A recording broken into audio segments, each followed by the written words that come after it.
Maths वाला channel पर। तो आज से फिर अपनी परसेंटेज की सीरीज चल रही है। इसमें पार्ट 1 पार्ट 2 हो चुका है। जिन लोगों ने नहीं देखा है वो पार्ट 1 पार्ट 2 को देखिएगा। आज फिर से मैं क्वेश्चन लेके आया हूँ। आज बेहतरीन बेहतरीन क्वेश्चन करेंगे अपन कुछ। और फिर से मैं बताना चाहता हूँ आपका स्वागत है भारत के यूट्यूब चैनल पर। तो मैं क्वेश्चन की सीरीज में आगे बढ़ता हूँ। आपको बहुत सारी चीज़ें इसमें बता चुका हूँ। अपन डायरेक्ट क्वेश्चन पे आते हैं। और आज जैसे आयत है, रेक्टेंगल है, वर्ग है, इन पर जो क्वेश्चंस आते हैं वो क्वेश्चंस आपसे पूछे जाते हैं। क्वेश्चंस भी पूछे जाते हैं परीक्षा के दौरान। जो क्वेश्चन आते हैं वो पूछे जाते हैं। तो अपन स्टार्ट करते हैं। पहला क्वेश्चन मैं बताऊंगा आपको। क्वेश्चन है कि एक आयत की लंबाई 5% बढ़ाई गई जबकि चौड़ाई 10% बढ़ाई गई, तो इस प्रकार उसके क्षेत्रफल में कितना प्रतिशत का होगा। तो क्षेत्रफल का मतलब जो होता है एरिया, उस एरिया को बोलते हैं अपन लंबाई इंटू चौड़ाई। लंबाई इंटू चौड़ाई बोलते हैं तो केवल 2 डिजिट है। अब कभी आयत पूछा जाता है तो लंबाई इंटू चौड़ाई इंटू ऊंचाई आ जाती है। तो यहाँ पे केवल लंबाई और चौड़ाई पूछी गई। 5% बढ़ाई गई। तो अगर 2 डिजिट का पूछा जाता है तो मैं कल ही बताया था आपको कि plus minus x into y upon, ये मैंने कल आपको बताया था। आप इसको वापस से राइट डाउन कर सकते हैं। 5% बढ़ाई गई प्लस 5%, 10% बढ़ा गई प्लस 10%। 5 इंटू 10 50/100। 5 और 10 15 प्लस 1/2, 1/2 यानी कि 15.5%। इसका क्षेत्रफल बढ़ जाएगा। ये आपका 15.5% आपका क्षेत्रफल बढ़ जाएगा। तो ये आयत वाला क्वेश्चन है। इसी प्रकार से एक क्वेश्चन और लीजिए आप कि एक आयताकार खेत की लंबाई 20% बढ़ाई गई जबकि चौड़ाई 10% घटाई गई, तो उसके क्षेत्रफल में क्या परिवर्तन आएगा। 20% बढ़ाई गई, 20% बढ़ना मतलब +20, 10% घटना मतलब -10, माइनस और प्लस का इंटू हो जाएगा तो 200 आएगा। 20 में से 10 जाएगा, 10 बचेगा और 2 जाएगा तो 8%। उसके क्षेत्रफल में 8% का परिवर्तन आएगा। इस प्रकार से ये आयत वाले क्वेश्चन से जो आयत पर पूछे जाते हैं, मतलब आयताकार आयत की लंबाई 5% बढ़ाई गई फिर घटाई गई। अब मैं थोड़ा सा चेंज करता हूं उसको, क्वेश्चन को। अगला क्वेश्चन मैं लेता हूं आपका, ये क्वेश्चन 2 था, 2 क्वेश्चन हो चुका है। तीसरा क्वेश्चन ये है कि एक वर्ग की भुजा 25% बढ़ाई गई। अब मैं बताना चाह रहा हूं कि वर्ग की जो भुजा होता है, वर्ग की चारों भुजाएं बराबर होती है। वर्ग ए, तो इसमें भी लंबाई और चौड़ाई जब 25% ये है तो 25% ये भी, तो इसमें दोनों में ही प्लस 25% प्लस इंटू प्लस 625/100। 25 और 25 50, इधर हो जाएगा 6.25% यानी कि हो जाएगा 56.6। उसके क्षेत्रफल में, वर्ग के क्षेत्रफल में कितना परिवर्तन आएगा, 56.25%। तो मैं बताना चाह रहा हूं कि यदि वर्ग आता है तो वर्ग की चारों भुजाएं बराबर होती है। तो 25% आपने कर लिया तो 25% आपका इधर भी बढ़ेगा, 25% आपका इधर भी बढ़ा तो 25%। तो यहां पर आपका लंबाई और चौड़ाई दोनों ही 25%। मैं एक और क्वेश्चन ले लेता हूं इसी प्रकार से कि एक त्रिभुज का आधार 8% बढ़ा है और ऊंचाई 12% बढ़ाई गई है, तो उसके क्षेत्रफल में कितने प्रतिशत की वृद्धि होगी। जब एक 8% बढ़ रहा है, दूसरा 12% बढ़ रहा है, 12 इंटू 8 करेंगे तो 96 होगा बटे में 12 और 8 20 और इधर हो जाएगा 0.96 यानी कि ये हो जाएगा 20.96% उसके क्षेत्रफल में। अब ये ट्रायंगल दिया है, ट्रायंगल के बारे में पूछा गया है तो आपने ट्रायंगल का पूछ लिया। सर वर्ग में ये फर्क है कि वर्ग की चारों भुजाएं बराबर होती है, तो लंबाई और क्षेत्रफल में जब भी पूछा गया तब ये वाला फार्मूला आपको लगाना। अब मैं आगे बढ़ता हूं कि एक समानांतर चतुर्भुज के आधार में 25% की वृद्धि की गई। एक समानांतर चतुर्भुज है, उसके आधार में 25% की वृद्धि की गई है, जबकि आधार से ऊंचाई में 10% की कमी की गई। तो क्षेत्रफल पूछा है, क्षेत्रफल में वही चीजें होगी 25% और 10%। 25% समानांतर चतुर्भुज के आधार में 25% की वृद्धि की गई है, 25% की वृद्धि की गई है और 10% की कमी की गई। तो +25 माइनस का 10 यानी कि 250 बटे में 25 में से 10 जाएगा, कितना बचेगा 15 बचेगा। और इधर 0 से 0 2.5 के हिसाब से कितना हो जाएगा, ये 13.5%। क्षेत्रफल पूछा गया है तो आपको 2 ही। अब थोड़ा सा अपन चेंज कर लेते हैं कि एक गोले के व्यास में 10% की कमी की गई। एक गोले के व्यास में 10% की कमी की गई। अब मैं फिर ये बताना चाह रहा हूँ आपको कि एक गोले का जो व्यास है, गोले के व्यास में 10% की कमी की गई, तो उसके आयतन में, यदि आयतन पूछा जाता है आपसे, तो आयतन का क्या होता है, वॉल्यूम बोलते हैं। आयतन में लंबाई, चौड़ाई और ऊंचाई तीनों। अब उन्होंने बोला कि एक गोले के व्यास में 10% की कमी की गई है, तो आपको व्यास में कंफ्यूजन नहीं होना है, क्योंकि व्यास जो होता है वो त्रिज्या का डबल होता है, तो आपको कंफ्यूज नहीं होना है। लेकिन यहाँ पर ये ध्यान रखना है कि लंबाई, चौड़ाई और ऊंचाई 3 हिस्सों में ये चीजें होगी। तो हमको आयतन ज्ञात करना है, तो आयतन में क्या होगा, 10%। अब उसने बोला है कि गोला, अब गोले का त्रिज्या जो होती है वो सेम होती है, सेंटर से कहीं पर भी अगर जाएगा तो यदि ये 10% बढ़ रही तो सभी 10% बढ़ेगी। तो यहाँ पर लंबाई भी 10% है, चौड़ाई भी 10% है और ऊंचाई भी 10%। बात की गई है कि गोले के व्यास में 10% की कमी की गई है, तो यहाँ पर माइनस माइनस और माइनस। पहले मैं 2 हिस्से लूंगा, -10 -10 माइनस और माइनस प्लस हो जाएगा अपन में 100, तो ये आ जाएगा 10 -10 -10 हो जाएगा -20 और इधर जाएगा +1 यानी कि माइनस का 19%। अब एक हिस्सा बचा हुआ है, मैं यहाँ पे इसको ऐड कर दूंगा, ये भी माइनस का है, तो -19 और -10, -19 और -10 माइनस माइनस प्लस हो जाएगा, ये हो जाएगा 190 बटे में 100। तो यहाँ पर -10 और -19 जो होगा वो -29 हो जाएगा और इधर प्लस का 1.9 आ जाएगा, प्लस का 1.9 आ जाएगा। अब -19 में से 29 में से आप 1.9 घटाएंगे तो इधर 1 बचेगा, इधर 8 में से एक जाएगा 7 बचेगा, इधर 2 बचेगा, तो मतलब कितना हो जाएगा, इधर जो आंसर आएगा आपका 27.1 आएगा। काय में माइनस है, तो माइनस में जब पूरी चीजें माइनस में है तो माइनस में आएगी, मतलब उसके आयतन में कितने प्रतिशत की कमी हुई है, तो -27.1% की कमी हुई। इस प्रकार से यदि एक ये दिया गया गोला, क्योंकि गोले की सभी त्रिज्या बराबर होती है, यहाँ पर यदि 8 10 5, तो आपको इसी प्रकार से इस चीज को निकालना है।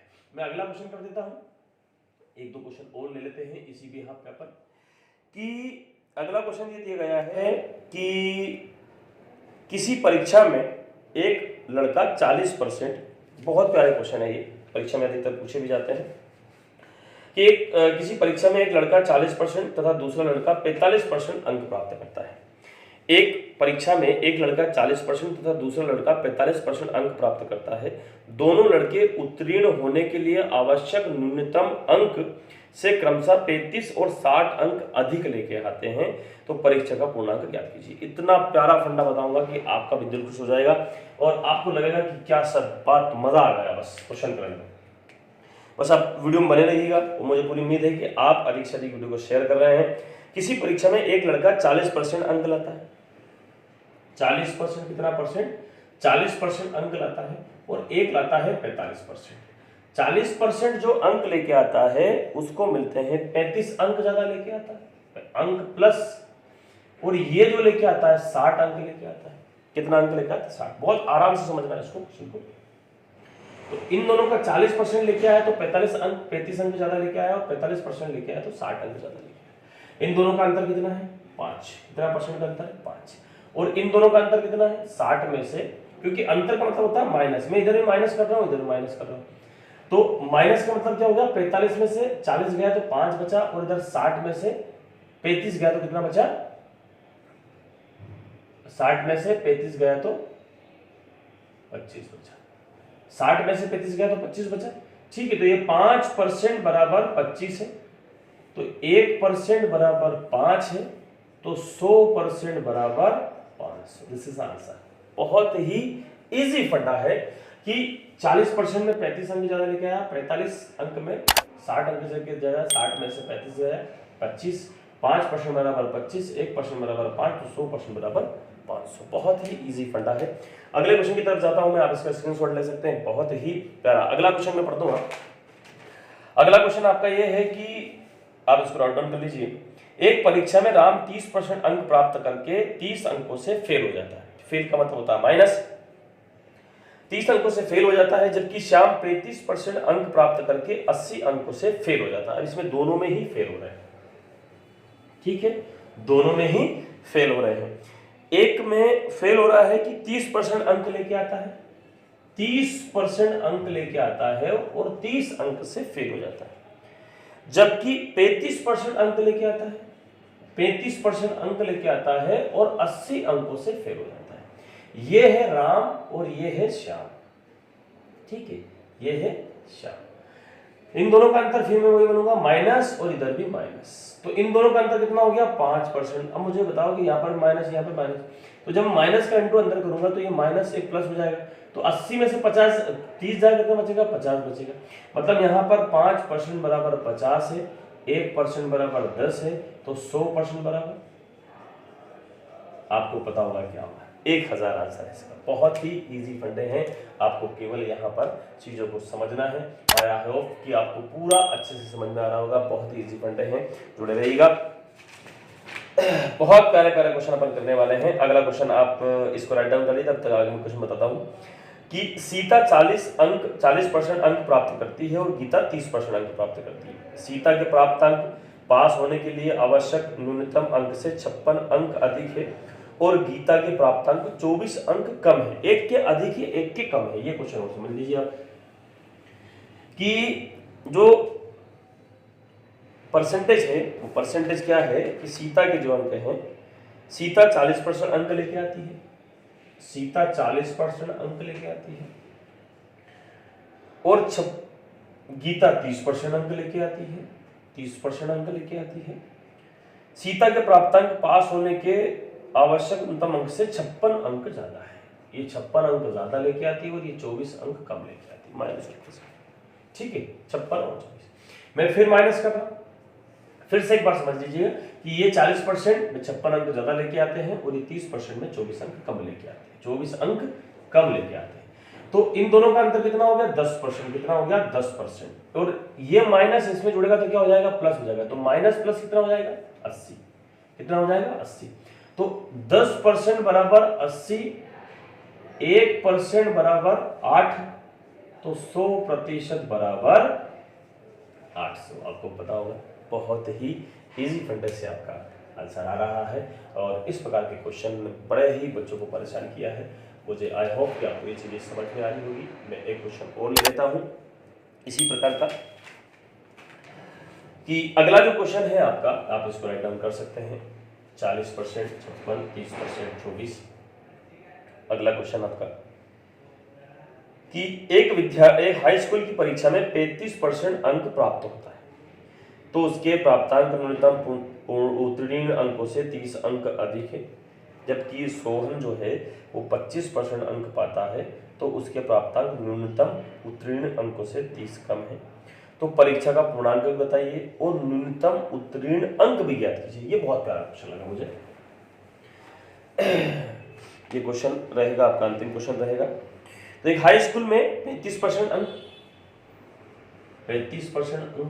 प्राप्त किए हैं, 35% अंक प्राप्त किए हैं और एक ने 25% अंक प्राप्त किए हैं। अब 35% अंक प्राप्त करने वाला व्यक्ति 30 अंक अधिक लेके आता है, ये 30 अंक अधिक लेके आता है और ये 30 अंक कम लेके आता है। ठीक है, तो मैंने फिर से वही माइनस किया, कितना आएगा 10 का अंतर आएगा, 10% का अंक आएगा। यहाँ पर माइनस माइनस प्लस हो जाएगा, कितना हो जाएगा 60 हो जाएगा। 10% बराबर 60, तो 100% बराबर कितना आएगा, एक जुड़ा यहाँ चिपका दोनों का, एक जुड़ा चिपका दोनों, कितना जाएगा 600। प्राप्तांक तो मेरे पास ये तो पूर्णांक हो गया, क्या हो गया ये पूर्णांक हो गया जो कि 600 आया। उन्होंने पूछा कि पासिंग मार्क्स, तो मैं बोल रहा हूं कि जैसे 25% और 30 अंक फेल, या तो आप इससे निकलना चाहो तो इससे निकाल सकता हूं। मैं बोलता हूं कि आप हमेशा फेल वाले अंक से, ताकि पास वाला अंक आपको पता चल जाए। तो 600 अंक का 25% निकालेंगे और 25% का मतलब होता है 25% का मतलब होता है 1/4। कितना होता है 1/4। तो जब आप 600 का 1/4 निकालेंगे तो आएगा 150। अब वो 30 अंक कम लेके आया था तो ये 30 अंक इस 150 में जुड़ जाएगा, तो 180 अंक पास होने के लिए चाहिए। बहुत ही इजी फंडा आपके लिए रहा है ये, और आई होप को आपको ये चीज समझ में आई होगी। 35% + 30, 25% - 30, प्राप्तांक यदि आपसे पूछा गया है तो प्राप्तांक आपको पता है, 3 क्वेश्चन किए हैं। यदि आपसे पासिंग मार्क्स भी पूछे गए हैं तो मैं हमेशा ये बात बोलना चाहूंगा कि आप हमेशा फेल से निकालें, तो क्योंकि परसेंटेज अगर इसमें थोड़ा सा टफ दिया होता है तो आपको काटने में समस्या हो सकती है। लेकिन यदि इसमें 25% दिया है तो 25% का मतलब होता है 1/4, 1/4 से 600 काटेंगे तो ये आएगा 150, और 30 अंक कम लेके आया था क्योंकि उसको पासिंग मार्क्स चाहिए। कितने मार्क्स चाहिए? पासिंग मार्क्स चाहिए। तो पासिंग मार्क्स के लिए क्या जरूरत है? 150 अंक में 30 अंक आप और जोड़ देंगे तो ये पासिंग मार्क्स हो जाएंगे, और पासिंग मार्क्स उसके 180 पासिंग मार्क्स है। तो आई होप कि आपको ये सारी चीजें बहुत अच्छे से समझ में आई होगी। बहुत अच्छा प्यार आपका मिल रहा है। पार्ट 1, पार्ट 2 और पार्ट 3 इस सीरीज चल रही है। मैं सोच रहा हूँ 8-10 क्लासेस में आपको परसेंटेज प्रोवाइड कर दूं, और जो आपका प्यार मिल रहा है उसके लिए तहे दिल से बहुत बहुत धन्यवाद। आगे मुझे ऐसा ही प्यार आपका मिलता रहे। वीडियो को अधिक से अधिक शेयर कीजिएगा, अधिक से अधिक कमेंट्स फैमिली की तरह हो, तो मैं फैमिली का मेंबर समझ के आपको बोलता हूँ कि आप वीडियो को शेयर कीजिएगा, लाइक कीजिएगा। तो मिलते हैं अगले वीडियो के लिए। जय हिंद, वंदे मातरम।